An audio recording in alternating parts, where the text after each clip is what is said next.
बिहार में नगर निकाय चुनाव होने हैं। अप्रैल और मई में चुनाव की घोषणा हो सकती है और इसी दरमियान चुनाव होने हैं। आपको जैसा कि पता है कि बिहार में कई नगर परिषद को अपग्रेड करके नगर निगम भी बनाया गया, लेकिन उसमें हाजीपुर को नहीं बनाया गया। हालांकि 3 पंचायत हाजीपुर में शामिल हुआ है, दिग्घी, पूर्वी पश्चिमी और कर्णपुरा को शामिल किया गया है। अब चूंकि हाजीपुर के जो वार्ड हैं 39 से ज़्यादा हो जाएगा, कहा जा रहा है कि 52 वार्ड भी बन सकता है, लेकिन अभी औपचारिकता है और इसकी अभी घोषणा नहीं की गई है। मेयर की भी बात यहाँ पे कही जा रही है कि यहाँ पे अगर नगर निगम बनता है तो मेयर में भी बहुत सारे प्रत्याशी उभर के सामने आएंगे। अभी हमारे साथ एक प्रत्याशी मेयर के उम्मीदवार ही हैं और चुनाव यहाँ से लड़ने के मूड में हैं। इनसे जानेंगे कि हाजीपुर में समस्या लोगों की क्या है और ये कौन सा मुद्दा लेके हाजीपुर के लिए मेयर पद पे चुनाव लड़ेंगे। सबसे पहले तो बहुत बहुत स्वागत है आपका सर। धन्यवाद सर आप लोगों का। क्या नाम हुआ? मेरा नाम वरुण कुमार पासवान हुआ। मेरे पिताजी स्वर्गीय गणेश पासवान वैशाली जिला के पुराने समाजवादी नेताओं में हैं, एक रहे हैं और मेरा बैकग्राउंड बहुत राजनीतिक और सामाजिक दोनों रहा है। अच्छा, हाजीपुर में नगर परिषद में जिस तरीके से राजनीति होती रही, हाजीपुर का विकास ठप हो गया, पानी निकासी का बहुत बड़ा समस्या है हाजीपुर में, उसके बाद यहाँ पे जाम का भी समस्या है, सड़क का भी समस्या है। अब हाजीपुर नगर परिषद से बढ़ के नगर निगम भी बनने की बात कही जा रही है। चुनौती क्या कुछ है शहर का? चुनौती तो हाजीपुर में है, जो विगत कुछ दिनों से, कुछ वर्षों से ये कुछ लिमिट लोगों के पास नगर परिषद का हथियार रह गया। ये लोग सिर्फ सरकार गिराने और बनाने में ही रह गए, नगर विकास पे किसी ने ध्यान नहीं दिया। चाहे वो पानी की जल जमाव का समस्या हो या भीड़ की समस्या हो, जाम की समस्या हो, या बहुत सारी मामलाएं हैं जहां स्कूल वगैरह आप जाके देखिएगा, बहुत सारे स्कूल में शौचालय नहीं है। कोई भी नगर परिषद का एक भी वार्ड मेंबर बोल दे कि मैं इस स्कूल में जाके निरीक्षण किया हूं, विद्यालय का निरीक्षण किया हूं और वहां ये सारी व्यवस्था शिक्षा पे किन्होंने, कोई नगर परिषद का अध्यक्ष हो, वार्ड मेंबर हो, किसी ने ध्यान नहीं दिया। तो मेरी ये बेसिक चीज़ पहले ये रहेगी। आज तक कोई ये नगर परिषद के बता दे कि मैं हॉस्पिटल में कितने PSC हैं और कितने सदर अस्पताल में कितना बार ये लोग चक्कर मारे हैं। ठीक है, अपना नेम फेम लगाने के लिए कुछ लगा दिए, शेड लगा दिए, लेकिन घूम के फिर ये कभी लोग हॉस्पिटल में भी नहीं गए हैं कि हॉस्पिटल में गंदा कितना है और कितने अधिकारी आते हैं या नहीं आते हैं।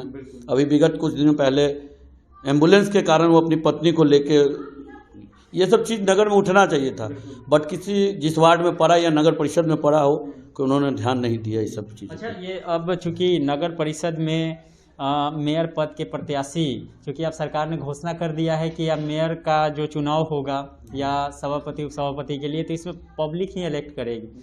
तब आप लोग जो है उभर के आ रहे हैं, पहले कभी समाज सेवा से जुड़े हुए रहे हैं या नहीं आप? मैं पहले ही आपको सर बता चुका हूं कि मैं राजनीतिक पृष्ठभूमि से पीछे से ही, मतलब हमारे पिताजी के समय से हूं और सामाजिक कार्यों में हम अक्सर बढ़ चढ़ के भाग लेता हूं। और रहा आपका, ठीक है, नगर परिषद अगर अपग्रेड होता है तो 49 से 52 भी हो सकता है, अभी 39 से 52 हो सकता है। कुछ आपको वार्ड का, जैसे बलवा क्वारी के पार्ट को लीजने की संभावना है, सुल्तानपुर के कुछ पार्टों को लेने की संभावना है, बट कुछ टेक्निकल बातें वहाँ फंस रही हैं, तो मे भी हो सकता है, लेकिन होना चाहिए। अच्छा, हाजीपुर में कहा जा रहा है कि ट्रैफिक का भी समस्या रहा है। यहाँ पे फ्लाईओवर भी अब धीरे धीरे लोगों को डिमांड है कि कम से कम जो है बढ़ना चाहिए, शहर के बीचों बीच भी फ्लाईओवर होना चाहिए। आप लोग क्या मानते हैं, कहाँ कहाँ जरूरी है अभी फ्लाईओवर की शहर में? सबसे पहले फ्लाईओवर तो आपको पासवान चौक बहुत नेसेसरी है। अक्सर वो एक्सीडेंटल जोन हो चुका है पासवान चौक। एक गांधी चौक पर ज़्यादा समस्या है। अगर रामसी चौक से अगर वहाँ कोन्हाड़ा घाट तक जो रोड निकला है, एलिवेटेड अगर बना दिया जाए तो हमको लगता है कि बहुत हद तक जाम से हम लोग मुक्ति पा सकते हैं। और राजेंद्र चौक से तो संभव नहीं है कि उधर BRO है, तो रेलवे का उधर है, इसलिए उधर तो संभव नहीं लगता है। फोर लेन निकल जाएगा तो कुछ देखा जाएगा, तो उससे समय के बाद। शहर में पानी का भी बहुत बड़ा समस्या, जाम का और नाला का समस्या है यहाँ पे। तो नाला के लिए क्या कुछ आप लोग सोचे हुए हैं? क्योंकि बड़ा नाला नहीं रहने की वजह से पूरे शहर में जाम जो है, पानी हो जाता है, निकासी का कोई स्रोत नहीं है। देखिए, अब तो नाला वाला का क्या बात है, जब तक अब वहाँ पे जाने के बाद DPR देखने के बाद ये लोग क्या भेजे हैं नहीं भेजे हैं, और किस कैटेगरिया में ये लोग अब नगर परिषद के बाद कैटेगरिया इसका बढ़ भी सकता है, नगर निगम का बढ़ सकता है, तो फंडिंग का भी कुछ आसार दिखेगा, तो डेवलपमेंट का भी आसार दिखेगा। अभी क्या है तो देख रहे हैं, आप भी देख रहे हैं कि डील गंगा सीवरेज के नाम पे सारे जगह खन खन के रख दिया है कि पैदल चलना भी बड़ा मुश्किल हो गया है। और ये मुझे नहीं लगता है कि ये फिर आने वाले विगत बरसातों में हाजीपुर की स्थिति बहुत सुधरने वाली है।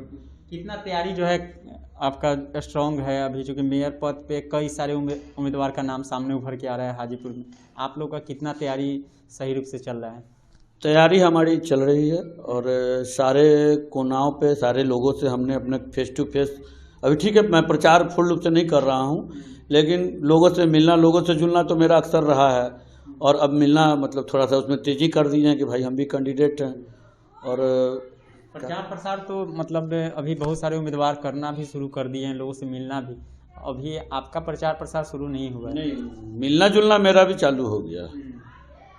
ऐसा नहीं है कि बन गया रूटीन बना कि सुबह में कहीं किसी वार्ड में, शाम में किसी वार्ड में, वो हमारा मैंने रूटीन वे में काम शुरू हो गया है और हम लोग ये कर रहे हैं। चुनाव अगर ये जनरल सीट रहता है तो मेयर पद पे ही चुनाव लड़ेंगे? जनरल सीट भी रहेगा तो मैं मेयर पद का ही चुनाव लड़ूंगा, क्योंकि हमारे समुदाय की संख्या है। रिजर्व हो जाता है? रिजर्व होता है तो रिजर्व में हम आते ही हैं, तो भी लड़ेंगे? तो भी लड़ेंगे, मतलब नेसेसरी लड़ना है। हाँ, चुनाव मतलब मेयर का ही लड़ेंगे, तैयारी कर रहे हैं। और बहुत शुक्रिया नेशन टीवी से जुड़ने के लिए। एक एक रिपोर्ट हाजीपुर नगर परिषद चुनाव को लेकर लगा।